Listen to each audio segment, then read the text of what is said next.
मैं शाहिद और आप देख रहे हैं आपका अपना यूट्यूब चैनल अपना सर शाहिद। बच्चा उम्मीद है आप सब मज़े में होंगे, अच्छे से होंगे और खूब दिल लगा के पढ़ाई कर रहे होंगे।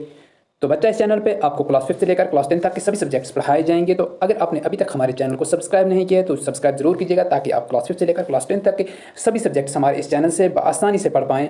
और अगर आपको कोई भी चैप्टर या किसी भी चैप्टर के क्वेश्चन आंसर्स पढ़ने हो किसी भी सब्जेक्ट में, तो आप चैनल को सब्सक्राइब करने के बाद चैनल के अंदर जाइए और आपको कोई भी चैप्टर या उसके क्वेश्चन आंसर्स मिल जाएंगे।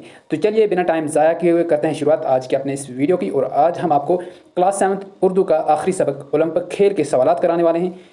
तो लेते हैं पहला सवाल, ओलंपिक लफ्ज़ की शुरुआत कैसे हुई? जवाब है ओलंपिक लफ्ज़ की शुरुआत ओलंपिया से हुई, जो एक यूनानी लफ्ज़ है। ठीक है, तो अगला सवाल है, सबसे पहले ओलंपिक खेल कहाँ खेले गए? तो जवाब है सबसे पहले ओलंपिक खेल यूनान में खेले गए। ठीक है, यूनान में है यहाँ पे। ओके, तो अगला सवाल, पहले ज़माने में यूनान में ओलंपिक खेल कब तक जारी रहे? जवाब, पहले ज़माने में यूनान में ओलंपिक खेल 1 महीने तक जारी रहे। तो चलिए आगे बढ़ते हैं।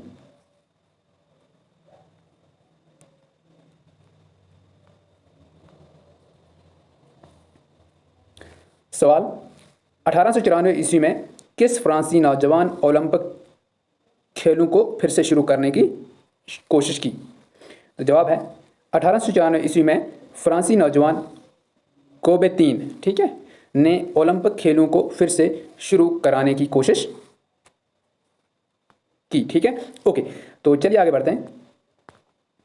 अगला सवाल है, औरतों ने ओलंपिक खेलों में कब से हिस्सा लेना शुरू किया? तो जवाब है औरतों ने 1912 ईस्वी में ओलंपिक खेलों में हिस्सा लेना शुरू किया। ठीक है, तो चलिए आगे बढ़ते हैं। अब अपनी दरसी किताब अपने सामने रखिएगा, पढ़िए, समझिए और कीजिए। ठीक है, तो वाहिद जमा बताइए। तो पहला है इल्म, इसका आएगा जमा उलूम। दूसरा वाहिद है जिस्म, इसका जमा आएगा इज्साम। तीसरा वाहिद है अमल, इसका जमा आएगा अमाल। चौथा है मौका, इसका आएगा मवाका। पाँचवा है मुल्क, इसका आएगा ममालिक। तो चलिए आगे बढ़ते हैं। अगला है दार लगाकर लफ्ज़ बनाइए। ईमान, ईमान से आएगा ईमानदार। समझ, समझ से आएगा समझदार। दयानत, दयानत से आएगा दयानतदार। दीन, दीन से आएगा दीनदार। तो चलिए आगे बढ़ते हैं। अगला सवाल, मंद जोड़कर लफ्ज़ बनाइए। सेहत से आएगा सेहतमंद।